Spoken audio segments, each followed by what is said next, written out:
Hey, this is Seth Mosley, and you're listening to the Full Circle Music Show, the why of the music biz. Today, we have the chance to sit down with artist Jordan Feliz. If you haven't heard of him, you are going to hear of him very soon. Had his first radio single out, went straight to #1 for 10 weeks. That never happens. We're going to hear about how that song has changed his career. And we're also going to hear about how his career was not just an overnight success either. He's been grinding it out since he was 13. First time on stage, he was 13 years old. And now he's out touring the world.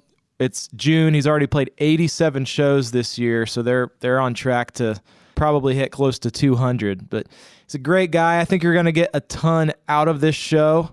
But before we dive in, I just wanted to make you aware. August 26th through 28th, anybody who's a producer or a songwriter or aspiring artist, we're doing a thing called the Music Makers Boot Camp.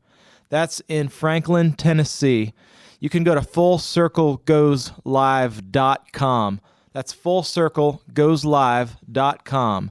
This is going to be a small event. It's limited to 30 spots. We're going to be diving into some hands-on training in music production and songwriting. Some of the guest coaches include myself, as well as Mia Fields, Matt Hammett of Sanctus Real, Sean Moffitt, who we've had on the show before, is a great multi-platinum mix engineer, and X O'Connor, our very own producer, as well as others to be announced. So check that out. That's fullcirclegoeslive.com. Music Makers Boot Camp, August 26th through the 28th. Be there. And let's jump into the interview. Full Circle Music Show here with Jordan Feliz. Hey, man. Thank you so much. Dude, thank you so much for taking the time to be here today. Man, I'm honored to be here with you guys, man. It's awesome. We were just kind of talking beforehand. You've played something like 87 shows this year so far. Yeah, we're coming up on like number 90 on this next little run. I think we're going to be, it's just getting crazy. So, and by the way, we're in the month of June. So for those of you guys listening out there, that's half the year. So you're gonna hit close to 200 shows this year. Man, that's amazing. We'll see. But your stuff, man, if for our listeners out there who haven't heard your stuff, it's just blowing up. Your singles just going crazy. But a lot of what we talk about on this show and on this podcast is kind of the backstory, in the sense that you didn't just wake up one day and have 150 shows on your calendar and have a single at #1. You had a backstory. Yeah. So how did you originally get into music? What was your backstory, all the way back from the beginning? Man, it's kind of funny. I started playing piano actually in second grade. I started taking piano lessons, and it's kind of like that instrument has like a lot of rhythm and melody stuff. And so from that, I don't know why rhythm was like a big thing for me. And so I started building this passion to want to play drums actually. And so, I started just teaching myself how to play drums basically in my youth band. And so started doing that. And kind of in the youth band, slowly started just learning a little bit about everything, a little bit about guitar, a little bit about bass probably the very least. But, just really wanted to play drums though. Never wanted anything to do with singing, was always more of like an instrument person. And then one Sunday morning, the guy who was going to lead worship for my youth group, he just never showed up. And so my youth pastor was just like, hey man, all the songs, get up there and sing them. And I just kind of was like, oh, that's really funny, and he's like, no, I'm serious. You got to do it because nobody else is going to do it. How old were you then? Oh gosh, I think I was probably 13, probably. Yeah. Yep. So you kind of came up doing it in church. Yep. What was your first concert that you went to? First concert I went to, probably the Newsboys, actually. Oh, wow. They had like this tour where they set up this giant like inflatable dome. It was this ginormous dome. And I think that was the first concert I ever went to, actually. Yeah. That's awesome. I do remember that, the Love Liberty Disco tour. Yes. I went to that tour as well. With Sonic Flood. Dude, yes, that was Beanbag. totally it. Your Beanbag, oh my gosh, yes. That's it. That's the one. You know what's funny? Funny beanbag side story. We ended up staying with Hans over in Brisbane, who's the singer for Beanbag, which That's awesome. I was totally nerding out over because I was so into Beanbag when I was in like 8th grade. I was skateboarding and we just listened to Beanbag all the time. Yes. Oh my gosh, that's amazing. We bought all the CDs that night. Yeah. So it was like Beanbag, Sonic Flood, Newsboys. That's awesome. Awesome. That's crazy. So you started leading worship at age 13 for your youth group. And eventually, when we met, you were in another band. You kind of had a whole other thing before Jordan Feliz. Can you talk a little bit about that? Yeah. So my senior year, I had kind of started a little garage band thing with my neighbor and two of the other guys that played in my youth band. And we were kind of just playing random little coffee house shows. I mean, maybe we might play a show every single month, maybe, and that would be awesome for us, you know. Being a high schooler, that was cool. Right around that time, I played this show that was like out in the middle of nowhere in Central California in a town called Dinuba. There was a kid there, and he wrote me a MySpace message, which might be dating myself a little bit. He was like, "Man, I saw your band play, and my band, we really need a singer, and we would really like a keyboard player too, and you do both. Would you want to come and like listen to some of these demos that we've been doing?" And I had started this band with a bunch of my best friends in my youth group and all this stuff. And so I was like, "Oh, no, I definitely don't want to do that," you know?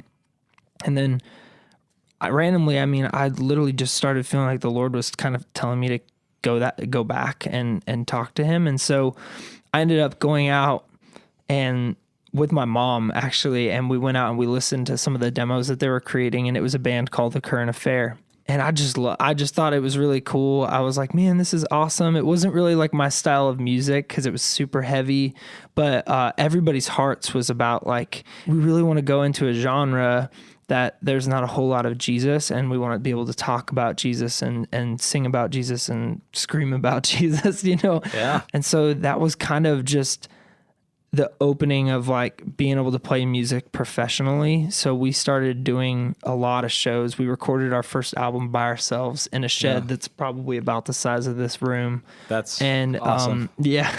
And just learned how to use Pro Tools on our own, just kind of rented some stuff. And, you know, a couple years later, it was like, well, this is what we do for a living. Yeah. It's just kind of a crazy thing, but it was awesome to kind of see what the Lord was doing in it, even though, like I said, it was never really my passion. What I'm doing now is kind of the first, I feel like, expression musically that's been true to who I am, you know? That's awesome. And when we met, you know, I used to be in a band, so you had the band thing going, doing the van, the trailer, playing all these little tiny club things. Yes. Was it kind of a grind back then when you were doing the band? Oh man, so much of a grind. I mean, it's awesome though, because I actually talk about that season of life so much with young musicians and with people, because I feel like that's such an important part of becoming an artist, is when you kind of know what it's like to grind it out and you really work so hard for something. You just never take anything for granted when things do start really taking off, you know? And I think the work ethic of the grind early on in your career, like the shows that you don't want to play, the shows where there's 5 people there, the shows where you literally show up, you drove 12 hours. This is literally real deal. Drove 12 hours to a show and the promoter says, "Oh, I thought that was next week." You know what I mean? So there's nobody there. That really happened. That really happened. Yeah. And he gave us $20 for gas. So, you know, but those things, they build so much character and perspective for the future. And it teaches you this work ethic so that when you do things start rolling, you know, that work ethic is already there. So like, I feel like personally, it's made me want to work even harder as my career has kind of grown. It's like, well, let's start grinding even harder than we were, you know, because it's like you want things to keep moving, you know? Sure. So when you show up at a thing like that, when you show up and you've driven 12 hours to be somewhere and then you have to turn around and go back home, what is it that kind of keeps you going through that grind? Because Is it insanity? Is it? Man, a part of it in the moment feels like insanity, but I think it's all, I mean, for me, it's always been the ministry behind my heart, which is just that I feel like the Lord has put something in a passion for music and a passion for people in my heart.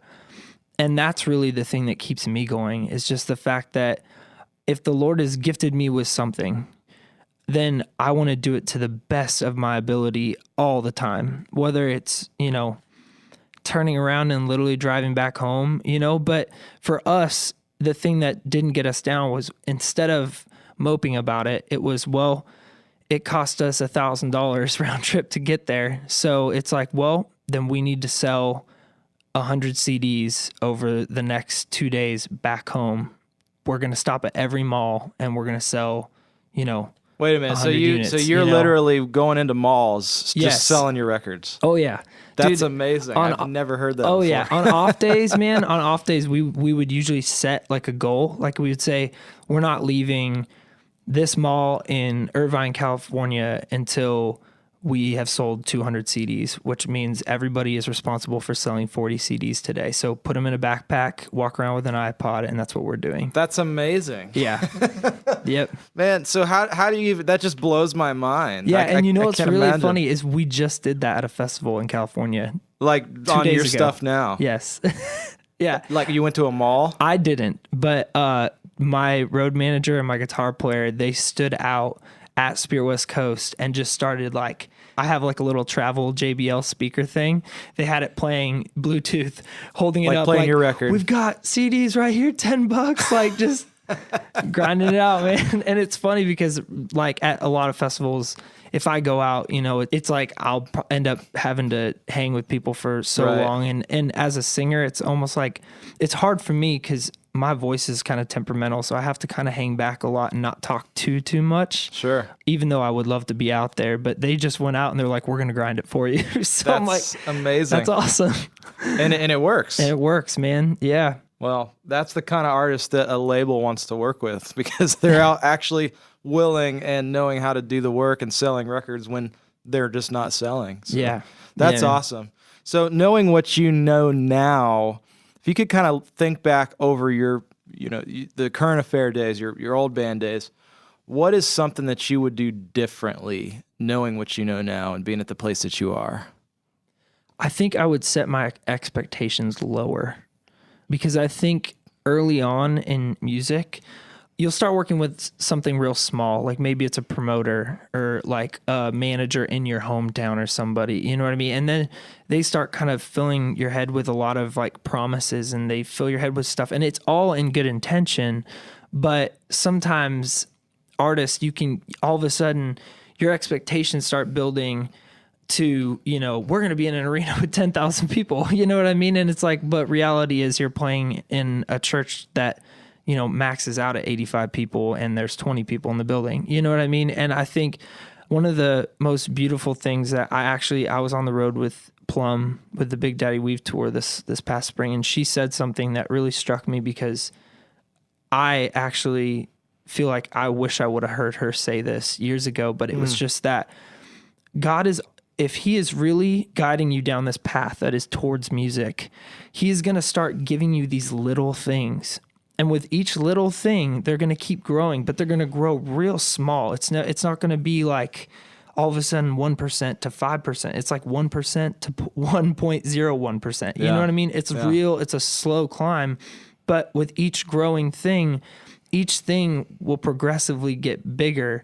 It's just going to take a while, and he's going to watch you and see if he can trust you with these small things before he throws you, in an arena or in front of, 8,000 people at Spirit West Coast or, whatever. And with that, you kind of learn to rely on him as your source and trust in him as your source as you go through these small changes, because you just keep looking up and keep looking to him for, okay, what's next, Yeah. That's good, man. I wish I would have heard that as well. Yeah. That kind of reminds me of that whole thing of he who is faithful with little will be given much. And you're at the point now where, you're being given very much, but I love what you said. It's just little steps. So that's a perfect segue to my next question, which is the question that every new artist asks is, how did you get the record deal? Oh man, my story I think is very probably the one thing that I feel like a lot of people say, but it's very true. It was just all faith driven. I ended up, my manager and our bands used to play together. He used to be in a band called Falling Up, and A Current Affair had opened some shows for them.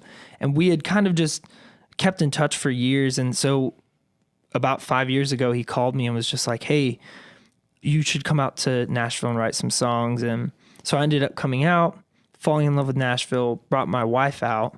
She fell in love with it, and then we moved. And, but prior to that move, it was like a lot of prayer, because I was at a church working as a worship leader, and just really being very, very intentional about our prayers and asking the Lord if this is the right thing, Are we supposed to go? I don't know. It's crazy because me and Jamie, the same day, we're riding our bikes down to our favorite tea place in our hometown in California, and I just felt like the Lord just said, you're going to Nashville. And it's so funny because I was riding my bike and I looked over at Jamie and she goes, did you just feel like the Lord just said you're going to Nashville? And I was like, oh my gosh, yes. Wow. And it was just one of those amazing moments of just like, wow, okay, well, that's a confirmation. Yeah. Then 2 weeks later, man, it's funny because all of a sudden we're going through all these things and I'm trying to book shows because we can't afford to move. And then it's like a couple weeks go by each time and all of a sudden things start happening. And then 2 weeks before we actually move, everything cancels, all the shows. But we still felt like the Lord told us to go. So we went. And so I literally, talk about grind it out. Like, I'm calling churches while we're driving. Like, I'm calling a church in San Bernardino and we're driving to San Bernardino. And I'm like, do you need a worship leader tonight? Wow. Like, and we booked shows all the way to Nashville like that. It's amazing. And the Lord ended up just providing like in abundance for us. And in that, it just taught me that, man, He wants more for us than we want for ourselves. I was looking to just cover our gas, and I actually ended up making money His way. Yeah. You know what I mean? Yeah. Once we got there, I mean, literally day one, we're in downtown Franklin at the Starbucks. Me and my buddy David, he actually plays in a band called Hawk Nelson now, but we had moved there. He had moved with my wife and I. We're walking down the street and some lady just walks up behind us and goes, "You guys look like you're in a band." And I was like, "Oh yeah, I'm just, I moved here to kind of like pursue being a songwriter and an artist, and I'm primarily in Christian music." And she's like, "Oh, my husband and I were in a Christian band." And I was like, "Oh, that's cool." She was like, "Yeah, it was called FFH. Did you ever hear of it?" I was like, yeah, totally. My mom definitely had all your CDs, so no big deal." Yeah. And her name is Jennifer Deibler. And so she ended up basically, I mean, that's day one. And she was like, "Well, give me your name. I want to check your stuff out." And usually, I mean, you know how it is in Nashville. Right. It's like, if somebody says that, typically that doesn't really happen. It's like, "I'll check your stuff out," and then they forget your name and it never happens. Yeah. But a couple months go by and all of a sudden I get an email from Adam saying, "Hey," my manager, and he's like, "Hey, I just got this email from Centricity and they're like saying that they heard of you by this girl. Her name's Jennifer Deibler." And it's just super random. Wow. And to me, that was just the Lord from day one kind of solidifying, like, I'm opening up doors for you. So let's just trust me. Like, just trust me through this process. And so I think just following the guidelines of where He's kind of taken my path, I think each time I kind of drop the lantern and I forget where I'm at, it's almost like I feel like a 3-year-old and He's handing it back to me, like grabbing my hand, like, "Wow, stop trying to go off on your own. Like, here, grab me, we're going, And so I think each step has just been Him opening up the doors. And even though, yes, it did take a lot of songwriting, 2 years of songwriting to get a record deal in Nashville. Each thing, I think, was just the Lord opening doors and just continually walking through the doors that He was opening.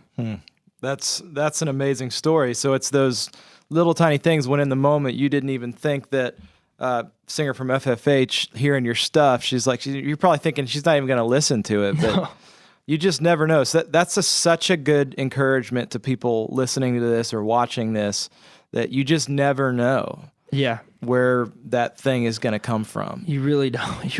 You really, I mean, seriously, let my life be the testament to Yeah. that. Yeah. Yeah. So can you talk about the importance, because you've been on both sides. You've been an indie artist, and now you're a signed artist. Yeah. Can you talk about the importance of having a record deal versus just kind of doing it independently? Because that's a question we get asked all the time. Yeah. I think there is importance in a record label at a specific time in your career. I think people, even me early on, I had this idea that if I just got a record deal, everything would be taken care of. You know, that's really kind of not the way it is. Label is a super important part of what I do, but it's one of those things where you kind of like get to a certain point and then it's like, now is the time, you know? But I think the thing that the label really does do is it's the best analogy I've ever heard is that when you've got a fire lit, the label pours gas on the fire, basically. That's what the record label really is they're the gasoline for your fire. So you've got to have one kind of burning first. You kind of just, as long as you've got your fire burning, you've got your music and you've mastered your craft. I think that's like a massive thing. There's a lot of people that have kind of lost the mindset of the 10,000 hours rule of really like working, like dig into who you are as an artist, dig into the songwriting aspect of it, dig into your guitar playing or your piano playing or your drumming or whatever it is. Like take that 10,000 hours and do it, because that's in that you are worshiping the Lord to the full potential by really digging into the gift that he's given you. And I think with that, you start this fire and this flame, whether you're a band or an artist, you all of a sudden you've developed this little fire and you've developed the work ethic that it takes to do that.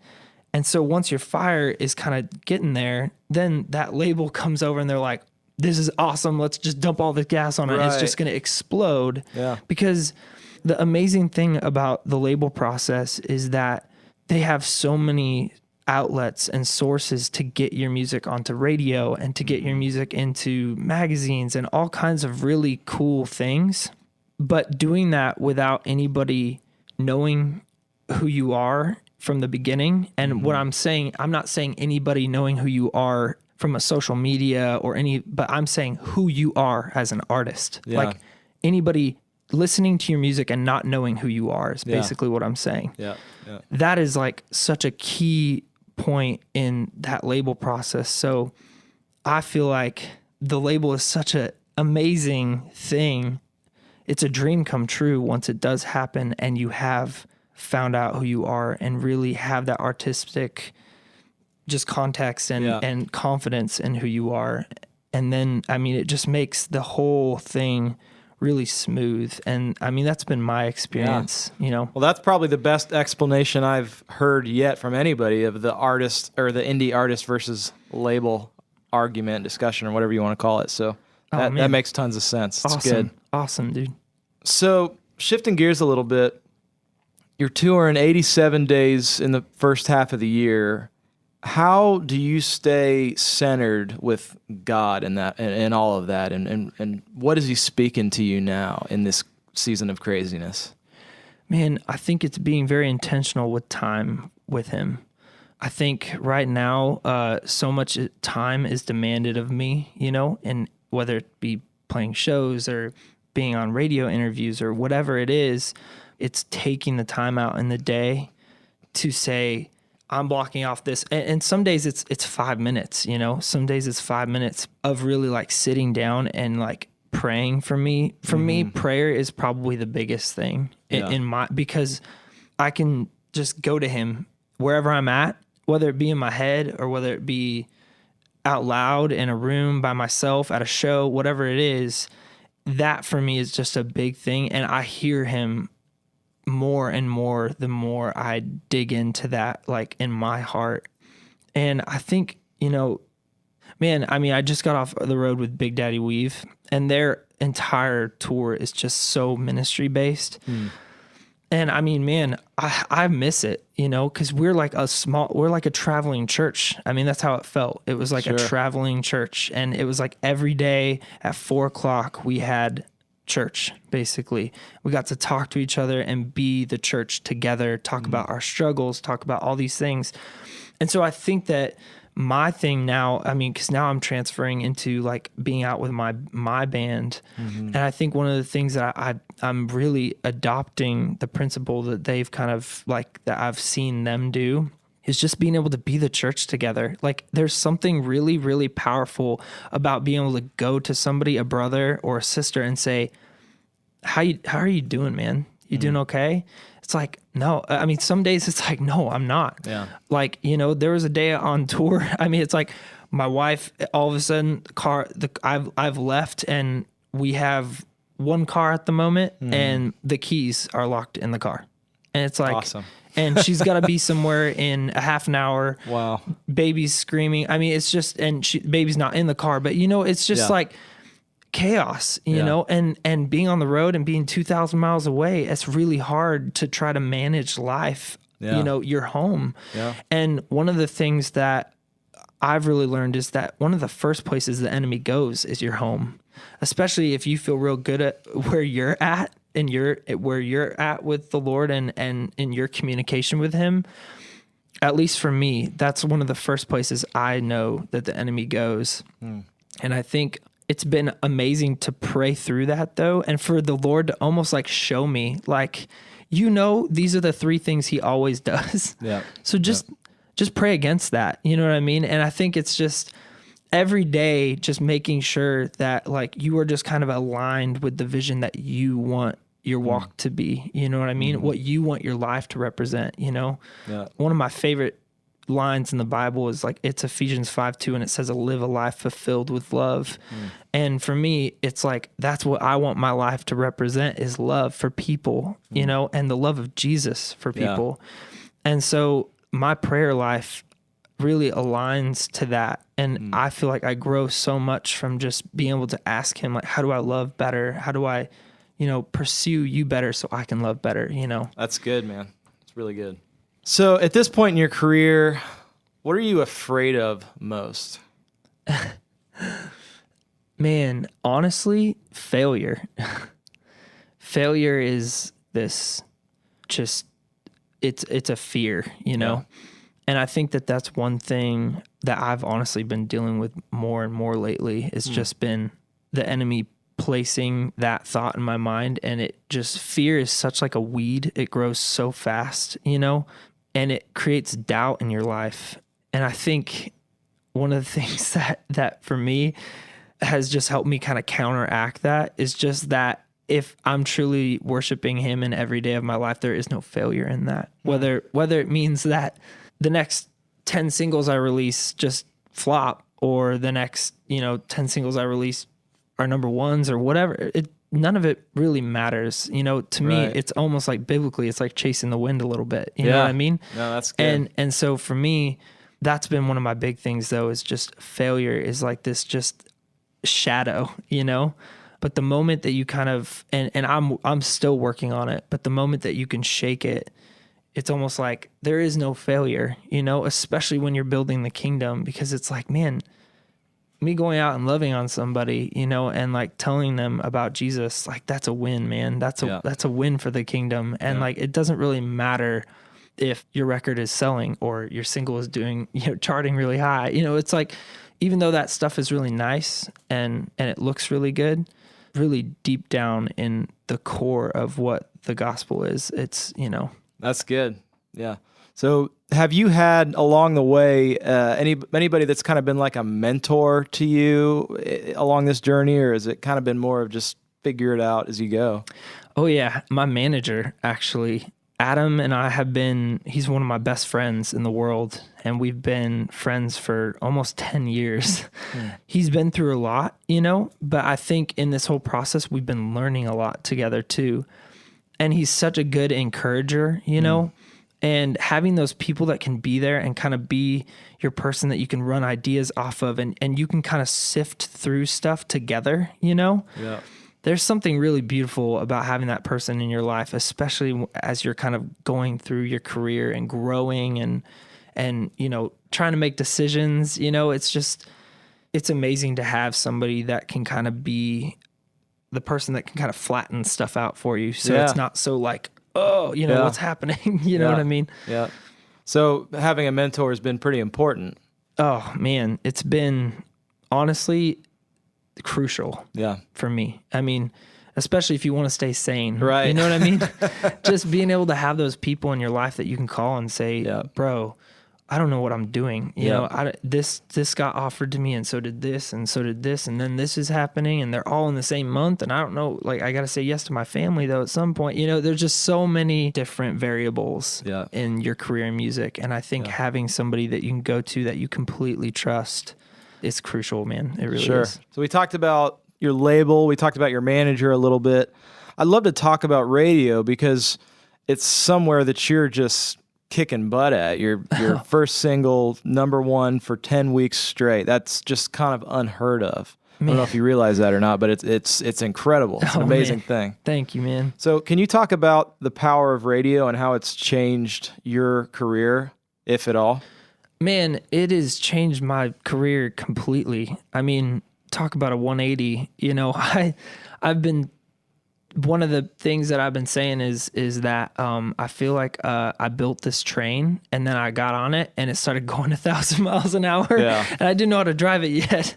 But radio has been an amazing, amazing tool, man. I mean, it is just something that I feel like the Lord does a lot in too. Just hearing all the stories that have come from the river is just like, it's so humbling for me to be like small piece of a wheel and watching the Lord kind of just, it's like I got a front row seat to it, and that's just been an honor. Yeah. But radio has just been amazing. And, you know, the amount of support that was shown for the song too. I typically, as an artist, when you love something, the majority of people don't like it. You know what I mean? Because at least in my eyes, it's like, if John Lennon or, you know, somebody showed you their B-sides, it's like, well, this was my favorite, you know what I mean? But the label didn't choose it or whatever.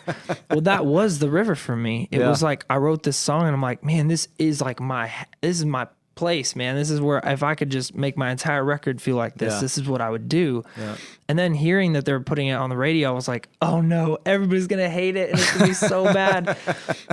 But then seeing the Lord just be like, stop it. You know what I mean? Watch what I'm going to do right now, you know? And then this, you know, 10 weeks at #1. I mean, that's just, man, wow, that's crazy. I mean, it's been amazing, dude. Radio has been so supportive and so great. And I'm really thankful. A lot of artists sort of wrestle with the question of identity and who am I and who am I serving?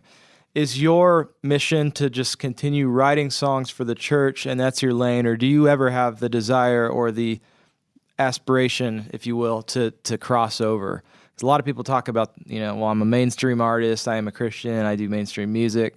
Where are you at on that? Man, the Lord is kind of opening up some doors in mainstream world, and you know, I can't really go too deep into it, but I feel like he's kind of cracking a door open, you know.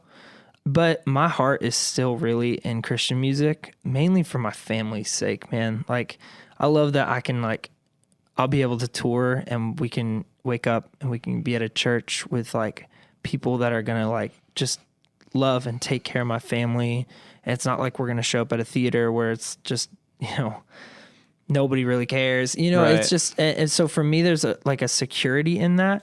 But if the door swings open, like wide open, and he tells me to go, I'm going to go and I'm going to trust him to go. Yeah. I think it's all just in time, you know. If he feels, if the Lord really guides me down that path, obviously I'm going to go, because every time I try to fight him on anything, it really never ends up going my way anyway.